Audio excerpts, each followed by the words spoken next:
Meantime, we are watching for that early procedural vote to get a sense of what Senate Democrats will do about the government shutdown. It comes after Minority Leader Chuck Schumer decided to support the Republican resolution that would keep the government open. I want to bring in Democratic Senator Chris Coons of Delaware. It's good to see you, Senator. You've said you would vote against this continuing resolution. So far, there are 3 yeses.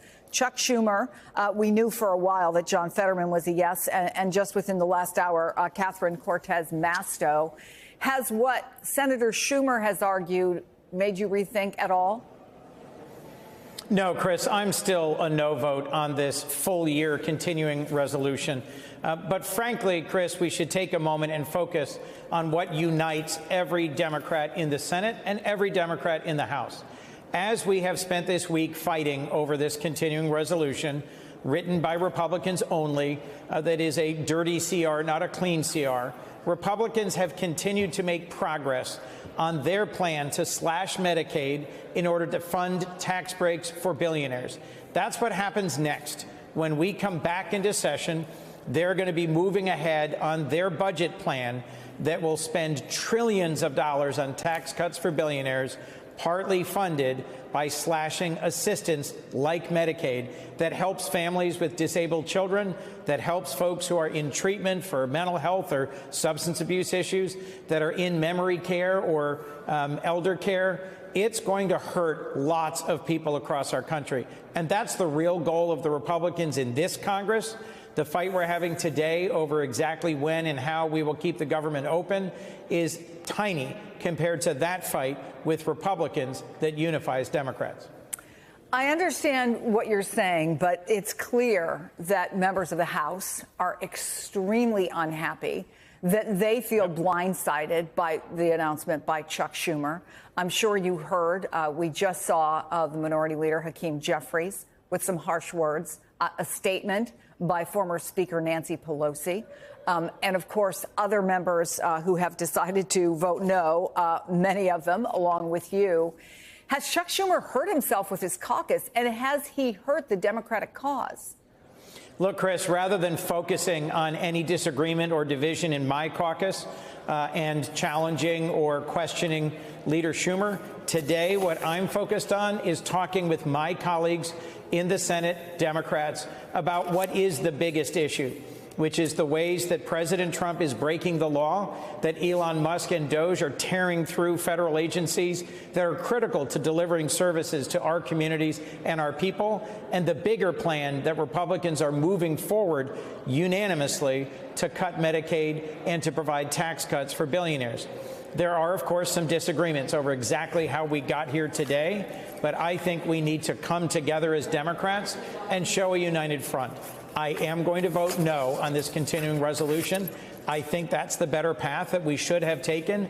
But instead of focusing on that, I want to look ahead and focus on the thing that unites Democrats. So I don't think there's any doubt about that, Senator. I don't think there's any doubt that Democrats, and I'm not just talking about members of Congress, I'm talking about their constituents, want those who are in power, like you, like Chuck Schumer, to stand up and fight. Is there another opportunity? Because one of the arguments I've been hearing so far today is we were handed an opportunity to fight and we didn't take it. So if not this, looking ahead, Senator, what? So that's what I've just said several times, but I'm happy to repeat myself.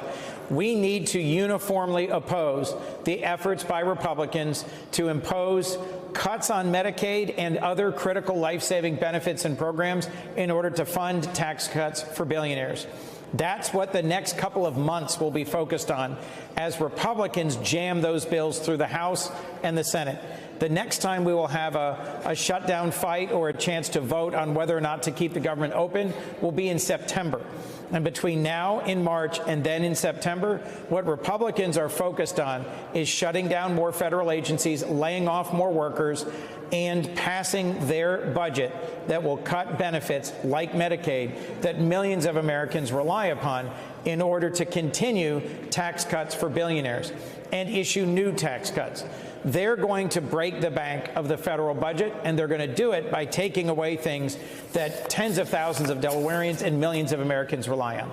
I was listening to you, and I hear your message, but I guess I'm looking for a more specific strategy or some indication that you guys have a plan to come together. Is it that you think that message is the one that will resonate? What specifically is your way of pushing back? Because there's been a lot of messaging, but Donald Trump has been pushing ahead and Elon Musk has been pushing ahead.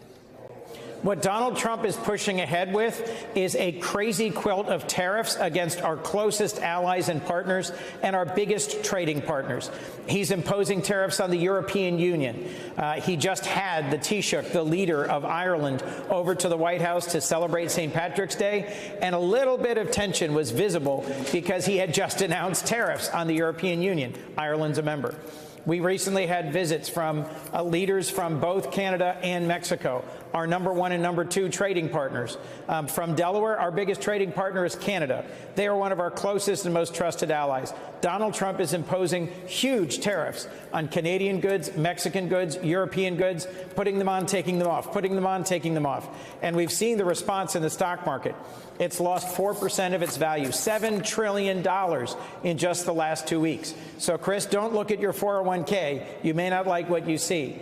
And we're already seeing consumer confidence, future growth, job growth, and the stock market respond to Trump's chaos and to Trump's tariffs. That is something where every Democrat agrees. His economic stewardship of our country is leading to chaos and to a steady loss in the market. And he's done nothing to meet his core promise of his campaign to make America affordable again. Prices go up when tariffs are imposed, not down. Senator Chris Coons, I appreciate you taking the time. Thanks so much. Thank you, Chris.